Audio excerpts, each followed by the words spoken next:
New Minnesota Vikings defensive coordinator Brian Flores was introduced to the local media jackals on Wednesday, and I'm excited, man. I'm absolutely excited. Whether it was Avero, whether it was Flores, maybe it was a 1A, 1B situation, the Vikings got their guy, and yeah, he may leave for a head coaching job next offseason. It's a good problem for the Vikings to have because that means that he ostensibly turned around this Vikings defense, which was not good, which was ass. Thank you this season. So getting aggressive and getting the most out of his players, I think that's going to be great. Plus, he talked about that there's the seeds there. There's a good base to start with. He praised Kevin O'Connell and Kwesi for building up a great culture. And also, the whole thing about Flores. So number one, he looks jacked. So Brian Flores played his ball at Boston College back in the day. And you know what? He looks like he could still play. Like, if the Vikings need some help on the back seven, let's go. Let's go, man. Plus, you understand, like, you understand why his players love him. Like, when he talks, you listen. He's passionate. He knows ball, and he's no nonsense. Like, he's going to get the best out of himself. He's going to get the best out of his players, and that's something that you love. I'm really excited to see what he brings to the defense. But going through some of the press conference questions and comments from Kevin O'Connell and Brian Flores, Sam Ekstrom, KOC speaking on Brian Flores' first press conference. Brian was someone I targeted immediately. Now, obviously, he was going to say this about every candidate. Like, Mike Pettin, we targeted immediately. No, but I actually do believe that Flores was either 1A or 1B coming out of the gates in terms of to be the next DC, like him and Avero. Thomas and Pioneer Press. Vikings DC Brian Flores says his young daughter took her first steps at US Bank Stadium just before Flores and the Patriots played there in the Super Bowl in February 2018, which is a fantastic story. I mean, it is really cool. Patriots lost that game, allegedly to the stupid Eagles. But yeah, it does come full circle. And, Brian Flores, he does have that pedigree, man, of coaching under Belichick all those years, winning a bunch of rings, including 2018 being the defense coordinator of the Patriots team that beat the Rams, held them to 3 points. Sean McVay, boy wonder, and all that stuff. And then this year with Mike Tomlin, absolutely has all the bona fides. Ben Gessling, Star Tribune. Flores has 3 kids, a 10-year-old boy named Miles, a 9-year-old boy named Max, and a 6-year-old girl named Liliana. While he looked at other opportunities, he said for his kids, it was Minnesota and Minnesota only. Why? They're big Justin Jefferson fans, Flores said. And he said that there was a lot of grittying after he agreed to take the job, which is, I think, awesome, man. Will Raggett, Sports Illustrated.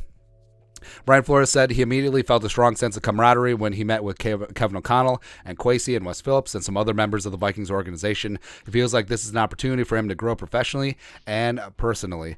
And Vikings DC, Brian Flores said he was still in the mix for the Arizona head position, what ultimately went to Eagles DC Jonathan Gannon, when he instead took the Vikings DC job.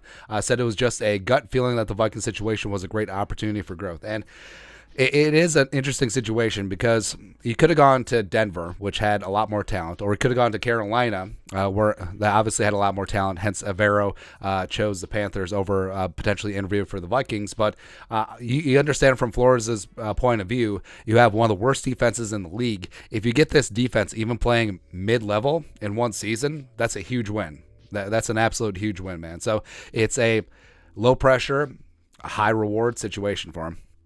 Will Raggett. Brian Flores, I'm big on versatility, guys being able to play multiple spots. In order to do that, we got to get them coached up to play those multiple spots.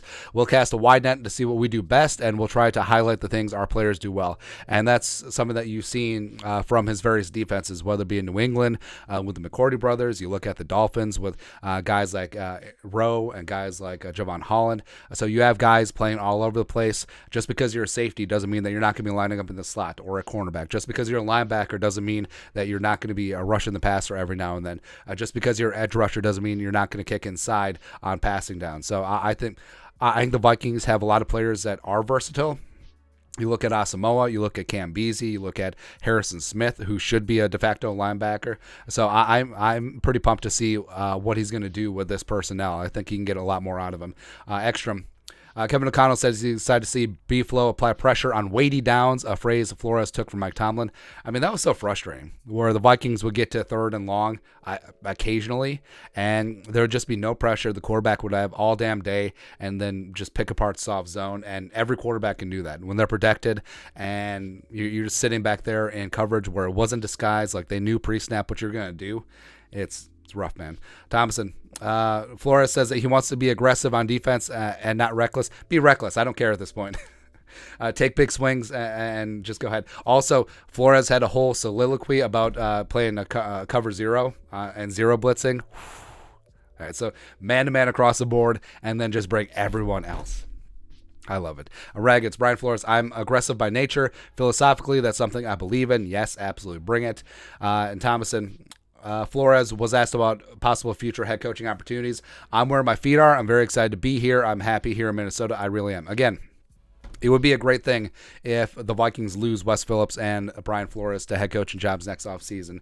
People don't see it as some people don't see it that way, but it absolutely means that you had success and your coordinators are in demand, and it's just a great opportunity for them as well.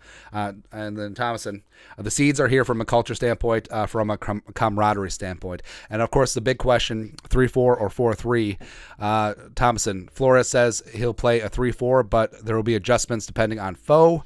Who are you playing? It's game plan specific, but 3-4. So I'm really excited. So he's not just going to jam Danielle Hunter into a stand-up outside linebacker role. Like, he's going to find something for him where 99 is going to have his hand in the dirt as much as possible to accentuate his skill set. So I'm glad that Flores is coming in. I think that he's a great defensive mind. I think that he's going to completely revamp this defense, no matter who's here. And if it's a lot of young players, they'll coach him up and they'll get after him and they'll be aggressive. And if they go down, they go down swinging as opposed to going down looking, which I'm really pumped about. But that's it. Your thoughts are our thoughts. Vikings new defensive coordinator Brian Flores, introductory presser. Let us know your thoughts and our thoughts and his thoughts in the comment section below. Subscribe for daily Vikings takes. Want to support the work? Put a little something in the Venmo. But till next time, Skol, production value.